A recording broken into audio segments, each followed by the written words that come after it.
এখানে ছোট্ট হাদিসে নববী আংশিক পাঠ করেছি। আল্লাহ তাআলা তৌফিক দান করলে এখান থেকে কিছু কথা বলবো ইনশাআল্লাহ। আল্লাহ তাআলা বলছেন আলিফ লাম রা। আলিফ লাম রা এই জাতীয় হরফের অর্থ একমাত্র ভালো জানেন আল্লাহ। এগুলোকে হরুফুল মুকাত্তাআত বলা হয়। এগুলো বিচ্ছিন্ন শব্দ, বিচ্ছিন্ন হরফ, মিন আয়াতিল মুতাশাবিহাত। দুনিয়ার মানুষ এগুলোর প্রকৃত অর্থ উদ্ঘাটন করতে অপারগ। এজন্য প্রায় পৃথিবীর সব মুফাসসির ঐকমত্য পোষণ করে বলেন যে আল্লাহু আ'লামু বিমুরাদিহি বিহি। আল্লাহ ভালো জানেন তিনি আলিফ লাম মিম, হামিম, ইয়াসিন, আলিফ লাম রা এই জাতীয় হরফগুলো দিয়ে কি বুঝাতে চেয়েছেন। আমরাও আল্লাহর জন্য এটা ছেড়ে দিলাম। আলিফ লাম রা এর অর্থ জানেন একমাত্র আল্লাহ। এরপর আল্লাহ তাআলা বলেন কিতাবুন আনজালনাহু ইলাইকা। হে প্রিয় নবী, এই কিতাব আমি আপনার কাছে নাজিল করেছি। এই কিতাব আল্লাহ তাআলা নাজিল করেছেন। এই কিতাব আসার আগে তাম পৃথিবী অন্ধকারে ঢাকা ছিল।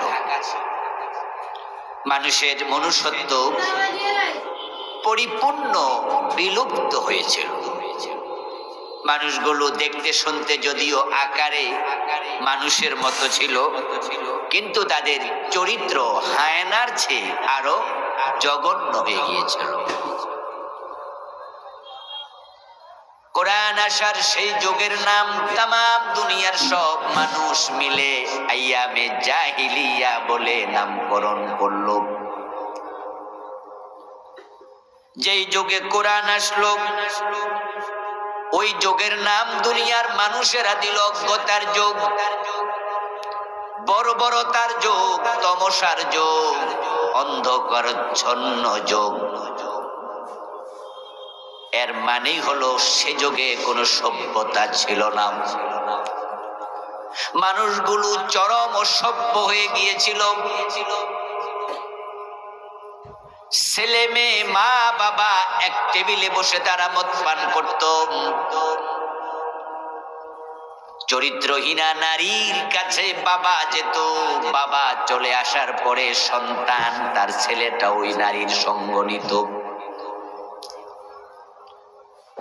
কোন সুন্দরী যুবতী যদি একা একা 2-4 কিলোমিটার রাস্তা হেঁটে যেত, কয়েকবার দর্শিতা হওয়া লাগতো। শুধুমাত্র সুন্দরীদের ইজ্জত তারা কেড়ে নিত না। তার গলার চেইন, কানের দুল, নাকের ফুল, হাতের বালা কেড়ে নিয়ে যেত। শুধু ইজ্জত এবং সম্পদ কেড়ে নিত না। ওই যুগের মানুষগুলো এতটাই অমানুষ হয়ে গিয়েছিল, কোলের সন্তানটা পর্যন্ত নিরাপদ ছিল না। কোলের সন্তানটাও মায়ের কোল থেকে কেড়ে নিয়ে তারা বাজারে দাস বানিয়ে বিক্রি করে দিত। বাজারে মানুষ বিক্রি হতো।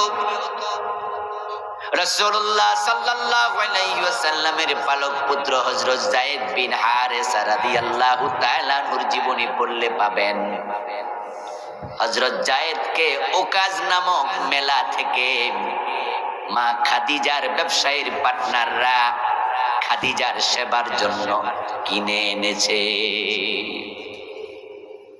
হযরত যায়েদ ছিলেন কৃতদাস।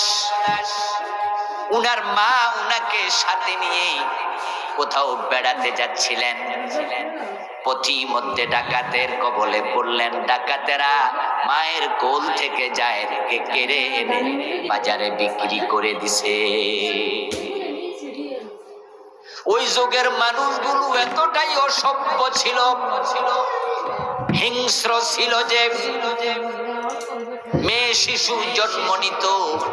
মেয়ে হওয়ার অপরাধে বাবা নিজের মেয়েটাকে জীবিত কবরে দাপন করে দিত। আল্লাহ তাআলা বলেন কিতাবুন